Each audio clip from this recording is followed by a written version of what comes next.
kind of speaks to a journey that I really think that all of us are on, maybe a longing that all of us have, and it doesn't even really matter what our faith journey looks like. I think we're all trying to make sense of life. And so far through this entire series, and really as we continue moving forward, we're coming back to the words of Jesus of Nazareth as kind of our anchor throughout this journey and throughout this series. When Jesus said this in John 10:10, he said that I have come that they may have life and have it to the full.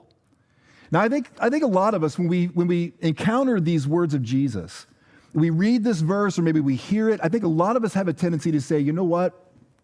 My life already feels pretty full.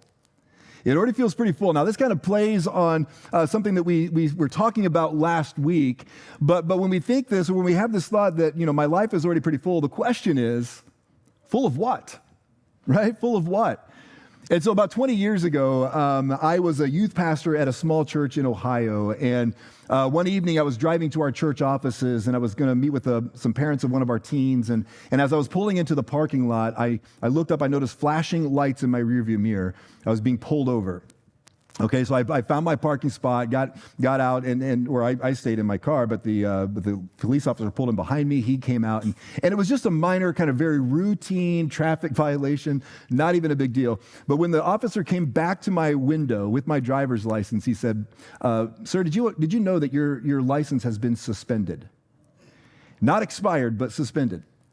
And I said, "No, actually, I didn't know that. What does that mean?" And he said, "Well, it means I've got to arrest you." And so then that was my response too, like, what? And so he asked me to get out of my vehicle. He had me up against his squad car, kind of on the hood of the vehicle, you know, patting me down, doing the whole drill, right there in the church parking lot on this busy street in a small town, people driving by, watching the youth pastor getting arrested, apparently. Not a good look, right? So I'm in the back of this squad car, and I'm just reeling, like, what is happening right now? And I remembered the couple that's in my office waiting for me, and they're there to meet with me. And so I told the officer, I said, "Hey, listen, I've got this couple in there. I'm supposed to meet with them. They're waiting on me. Can I just at least go in long enough to let them know that we're going to have to reschedule at some point in the future, maybe 3 to 5, you know? I don't know how this is all going to play out." So the officer, he was very kind, very gracious. He said, "Yeah, you know what? Go in there, have your meeting. I'm not going to take you into the station tonight. I'm not going to arrest you. Just make sure first thing in the morning, you've got to get this thing figured out with your driver's license." So I went in, I had my meeting, I got home, and I was looking into this, and you know, the reality is I had been living in Ohio at that point for maybe a year, maybe a little longer, and I had never updated my driver's license. So here I was living in Ohio, driving on an Indiana license that had been suspended, and I had no idea what was going on. And so then I start researching, like, what happens when you have been driving on a suspended license, and I learned that it can lead to like thousands of dollars in fines. It can land you up to like 6 months in jail. And at that point, as I'm discovering all this, that's when life started to feel really full for me. Full of, like, not a good way, right? Full of like stress and worry and anxiety. And so over the next few weeks, I mean, we were working on this. We had to get this all figured out. And so turns out that it was like a mistake on the state of Indiana's part. Like, they mistakenly suspended my license. It was a clerical error. We got it all sorted out, and it's not even on my record anymore. So I just want you to know I was completely innocent, all right? Completely innocent of anything. Yeah, thank you. Okay. But it was not on my record. It's not on my record anymore, okay? No record of that ever. And I also want you to know that I do have my Florida driver's license, okay? I got that taken care of very early after we moved down here. I learned my lesson. But isn't that the truth for so many of us, right? I mean, sometimes life does feel full, but not in the way that Jesus meant, right? It's full of stress and full of pressure. Sometimes we realize that our lives are full of like painful past regrets and the consequences that we carry from those. Our life so often just feels full of worry and fear and anxiety. And so then we come up to this promise that Jesus made that we can have life to the fullest, right? Or as another translation, another version of this says that we can have a rich and satisfying life. And for a lot of us, it's like, am I missing something here? Because rich and satisfying are not the words that I would use to describe my life right now. More like mundane, maybe even empty. We might say it feels more stagnant, just stuck. And so what do we do when we believe in the beauty and the presence of God, but we struggle to really experience it? I mean, where do we turn when we feel stuck between our longing and our reality? What do we do when we've turned our lives over to Jesus, but we still carry this nagging feeling that something is missing? And maybe even just asking those questions stirs up all kinds of fears within us. Fear that we're spiritual frauds. Fear that someone's going to find that out at some point. Fear that others will judge us. Fear that God is somehow angry with us, or worse, He's just absent. It even gets harder when we're looking around and we're thinking, it seems to be working for everyone else. So why isn't it working for me? I guess I have to at least pretend like it is working for me. And I think a lot of us, we get stuck in this trap of just trying to fake it till we make it in our spiritual journeys because life isn't working. It's not making sense. And we're afraid to let others see inside the struggles that we're facing. And the reality is, and we've been saying this from the very first week of the series, that any life that we pursue apart from Jesus will just never make sense. It never will, because the reality is, the truth is that Jesus isn't just something that we can add to our already filled up lives and expect us to feel this fullness of life. He's not just something that we can add to our lives. Jesus is life. And when we come to understand that, then we realize that what Jesus promises, this life to the fullest, He's not actually talking about a quality of life. He's offering Himself. A life where His Spirit flows through us, bringing real healing and wholeness into our everyday actual lives. Two things that we've already talked about so far through the course of this series. But there's so much more to this. There's a whole other layer to this life with Jesus, one that will push us and stretch us. And oftentimes it will lead us into uncomfortable and unfamiliar places. But if we're willing to follow Him there, if we let Him lead us by faith, even through our fear, then we will begin to experience the kind of rich and satisfying life He promised. And so we're starting again this week by building on the imagery that Jesus sets up for us here in John chapter 10. We've been kind of starting here each week so far through the series. I think this will be kind of the last time that we do this. As we move forward, we're going to be exploring more areas throughout the scriptures as we continue this conversation. But we're coming back to John chapter 10, where Jesus has been using some shepherding metaphors to help some misguided religious leaders understand what life was really supposed to look like within the rule and relationship of God. And this morning, I want to go back to really just focus on one specific line that Jesus says in John chapter 10, verse 9. And we've looked at this a couple of times already, but there's another nuance to this that we haven't quite fully explored yet. And so here's where I want to start this morning. And again, remember, Jesus is talking to a crowd of people, not just these religious leaders, but a crowd of people that were listening who would have been very familiar with the practices of common shepherds in that society. And so they're tracking with Jesus when He says this, "Yes, I am the gate." Okay, and here Jesus is referring to the sheepfold, right? The sheep pen, this walled-in area where the sheep were kept. And oftentimes there was just one opening in that sheepfold, that sheep pen, and the shepherd himself would lay his body across and be like the gate or the door. That's what Jesus is talking about here. He says, "Those who come in through me will be saved." And we talked about that in week 1. But here's the line that I really want to zero in and focus on with you together this morning. Jesus says, "They will come and go freely and will find good pastures." The thief's purpose is to steal and kill and destroy. My purpose, Jesus says, is to give them a rich and satisfying life.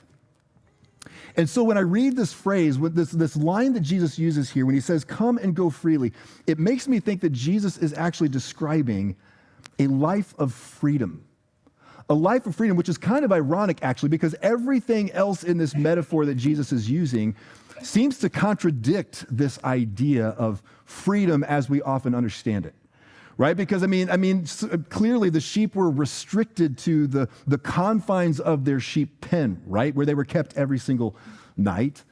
And the sheep were sort of limited to the range of the shepherd, wherever he would go, as far as he would go, and wherever he would allow them to go. And so this really isn't a free range situation that Jesus is describing. And there's boundaries implied to this.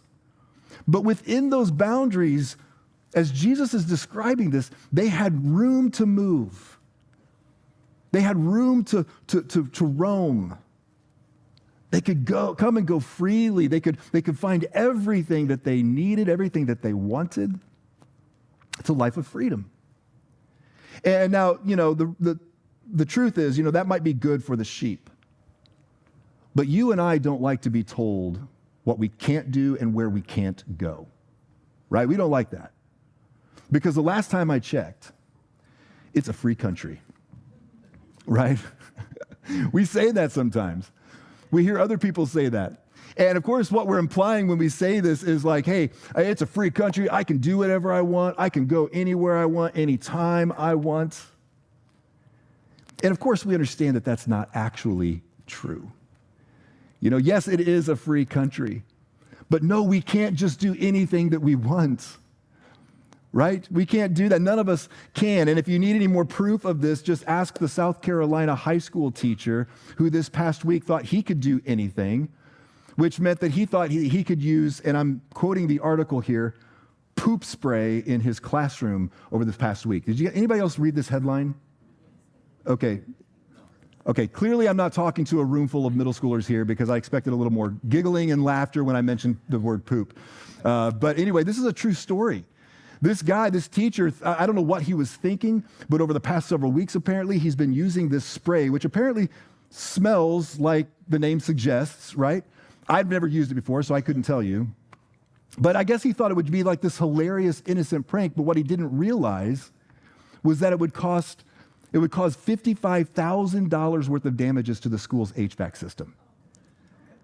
He didn't realize it would actually send some kids and other teachers to the doctor because they were having respiratory issues as a result of this. And he certainly didn't anticipate or think that this would lead to him getting arrested and that he would spend some time in county lockup because he was using this spray. Clearly, you can't do anything you want, right? Because freedom doesn't just lie in the exercise of choice. It ultimately lies in the consequences of those choices. And that's not my definition. That's actually another guy. I grabbed that quote. It's actually on the screens for us here. And so the point that Jesus is getting at here within this metaphor, as he's talking about shepherds, in fact, he's going to describe himself as the good shepherd. His point that he's getting at is that the good shepherd provides real freedom. Real freedom. And it's not the freedom to just go anywhere, anytime, doing anything you want. It's not the freedom that we have in the reality of choice, but it's the freedom that we can live in without the consequences of the harmful choices that we make.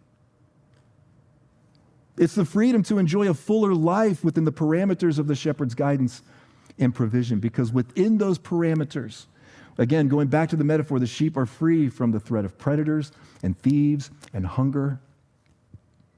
This is the full life that Jesus promises in John 10:10.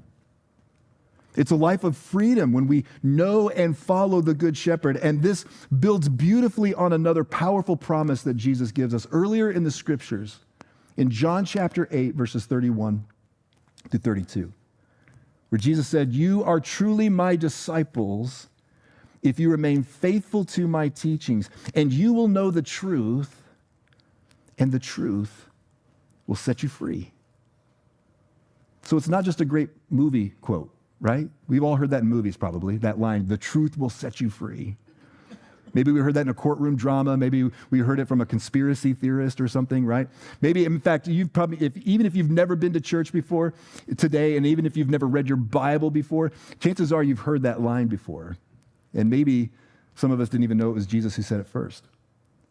But Jesus said this to help us understand where and how we can find and actually live this life of freedom. And so what Jesus is saying to us here in these words, he's saying that when you follow me, like when you remain faithful to my teachings, he's basically saying when you really get to know me, and when you trust me enough to let my words and my life and my teachings shape you and form your life, that's when the truth begins to set you free.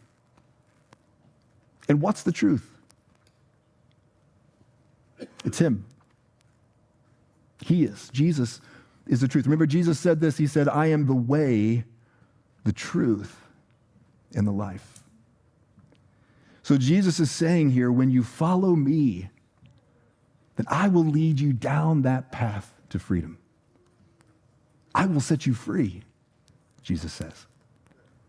And so often we think that becoming a Christian is going to restrict our lives, or it's going to somehow keep us from fully living our lives and pursuing the things that we love and chasing after our dreams, like we're going to have to give up our freedoms if we're going to follow Jesus.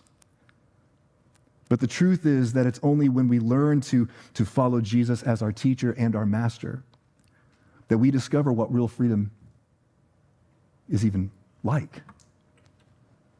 And it's within that freedom that life makes so much more sense when he sets us free. But then the question comes, what is he setting us free from? What's he actually freeing us from? And it's a great question. And to answer that, we have to first understand what's enslaving us, which I know sounds a little bit extreme, but I mean, isn't that the implication? Right? I mean, if Jesus wants to set us free, then there must be something that we are a slave to. Right? So we need to ask, what is that? What is that thing or things? I mean, what's keeping me locked up? What has such a grip on me that I just can't seem to shake it? Now, in the first week of this series, I shared some thoughts, kind of some theological insight on the human condition that I think really factors into this. And I'm not going to repeat that this morning.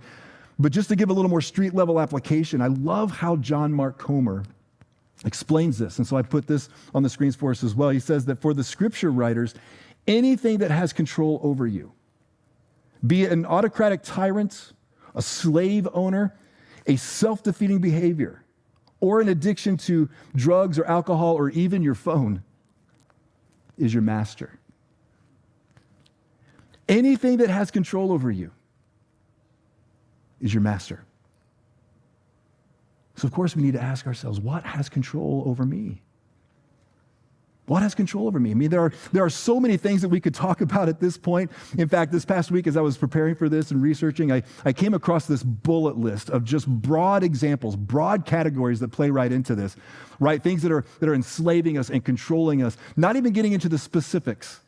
And there were enough topics on that list that we could launch a whole other message series that would last at least 3 months on the things that enslave us and control us, which I thought sounds like a really fun message series. So I filed that away for next year. Maybe we'll see, we'll come back to that. But when it comes to this idea of what's controlling us and enslaving us, do you know what a big one is for a lot of us? Maybe even every single one of us. It's fear. Fear. And fear is subtle. Sometimes fear hides behind stress or hesitation or just being responsible.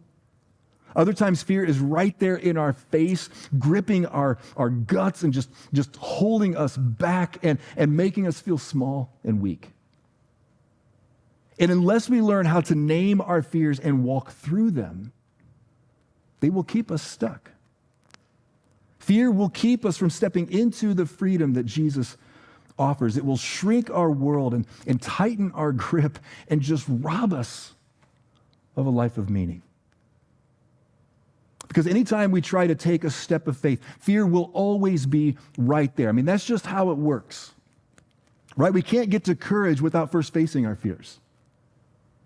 We can't get to freedom without actually walking through what scares us.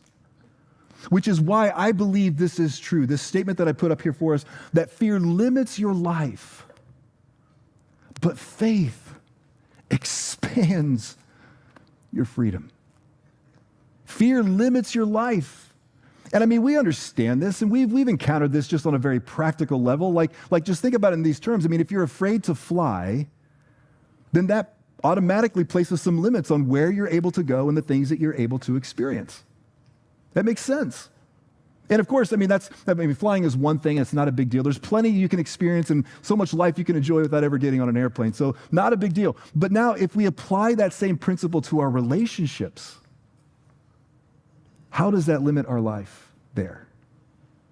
Going back to that church, I served in Ohio 20-some years ago now, and another pastor, another associate pastor that I was on staff with at the time, he was a little older than me, and I was in my mid-20s, and he was probably in his early to mid-40s, and he was a little further along in his ministry career than I was, of course, and he said something to me shortly before he left the staff of that church.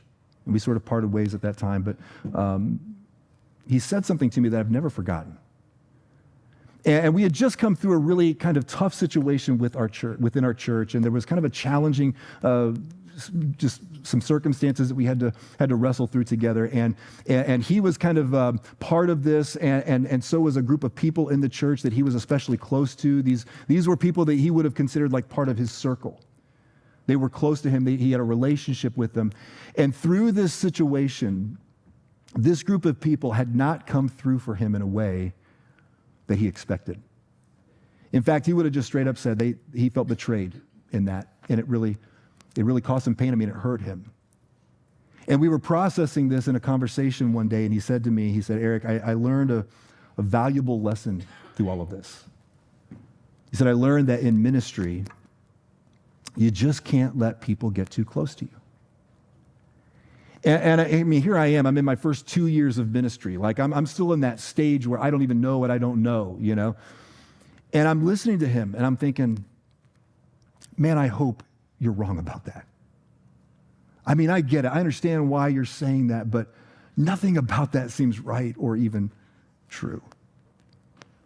I mean, don't let people get too close to you. I mean, we're in the church. We're called to love one another.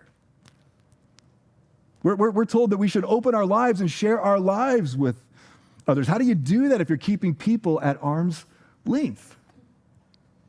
And granted, I mean, he was speaking from a wound, but what he took from that experience became a relational boundary that was drawn by fear. And this became like his new philosophy. It was his advice that he was giving to me. Keep your distance, man. Don't let him get too close. Don't make the same mistake that I made.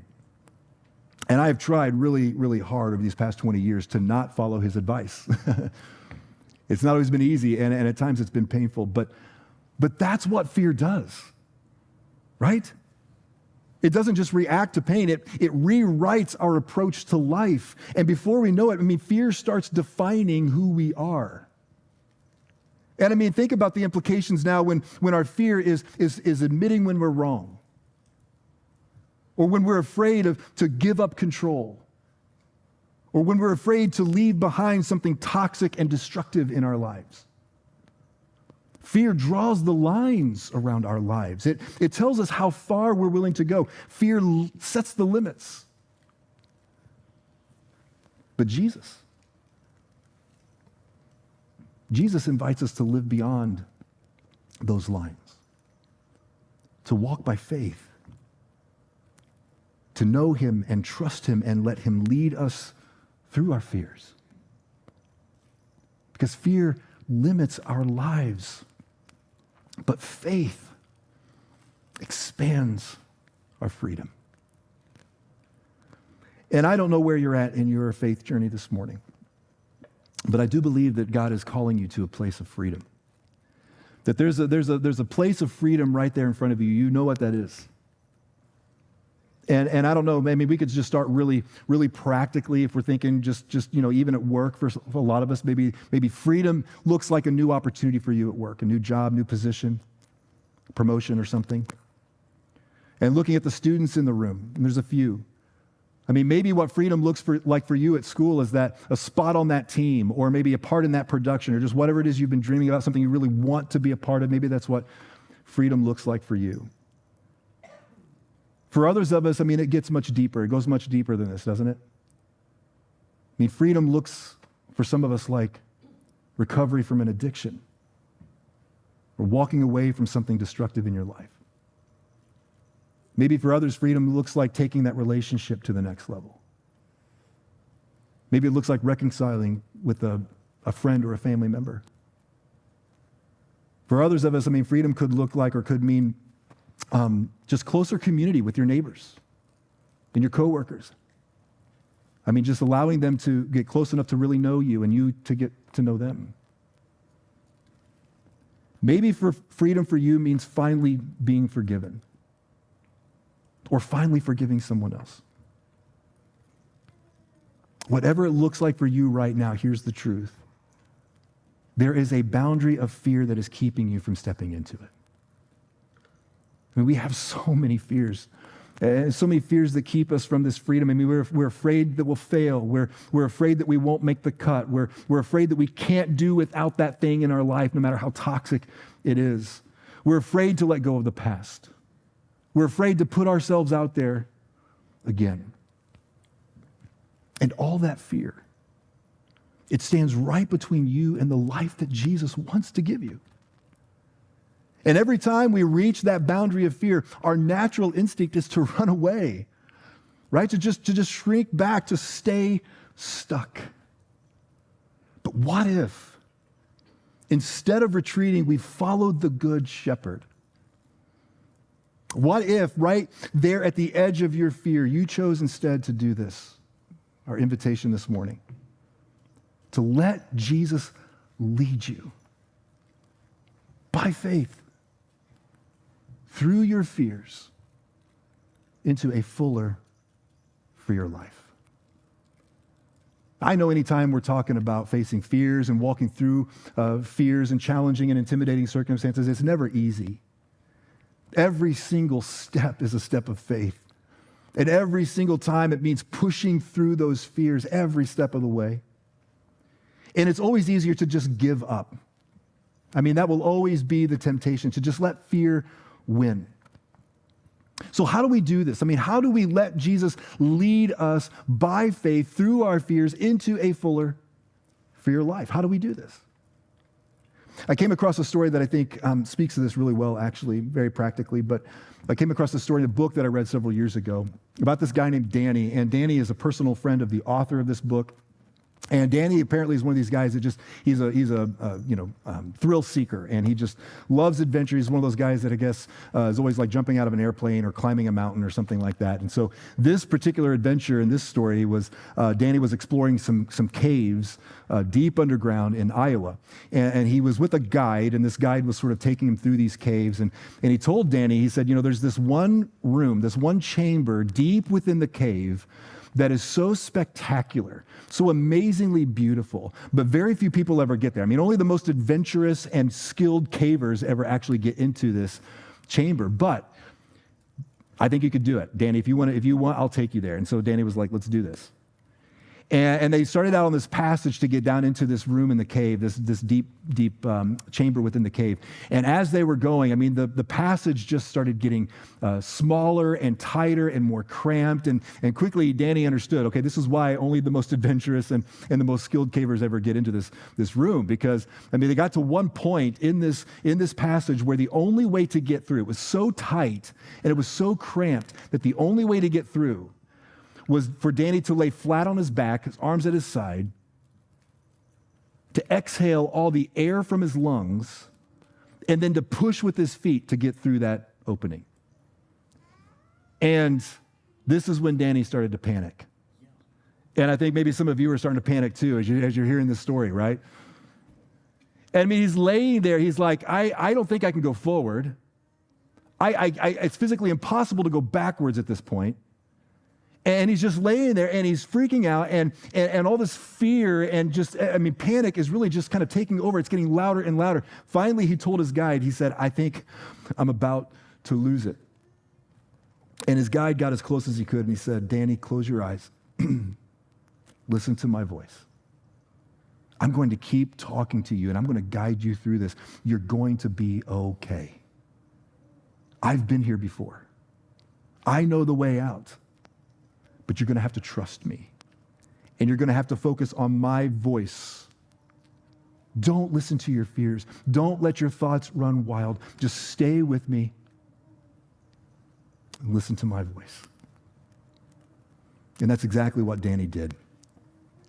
And I think it's fascinating here that what freed Danny from panic and fear wasn't him like trying harder. It wasn't him like digging down deep to find it within himself to just be braver. It was listening to another voice. So when you find yourself at the edge of fear, when you're standing at that boundary and you're not sure that you're going to be able to take the next step, whose voice are you listening to? Is it the voice of fear? Or is it the voice of your good shepherd? The one who says to us, in fact, he tells us this countless times, actually it's not countless, he tells us exactly 365 times in the scriptures. Over and over again, he says, don't be afraid. Don't be afraid, for I am with you. Don't be discouraged, for I am your God. I will strengthen you and help you. I will hold you up with my victorious right hand.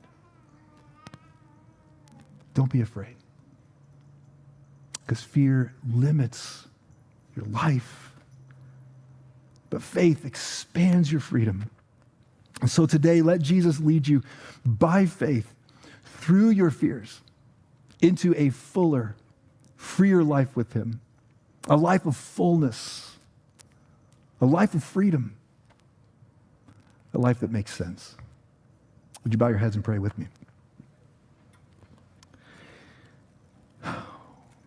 Father, we just ask for that this morning because, as is so often the case, it's so much easier for me to stand up here and just talk about this. But once we get back out into the real world and we're faced with real pressures and real life, it's so much harder.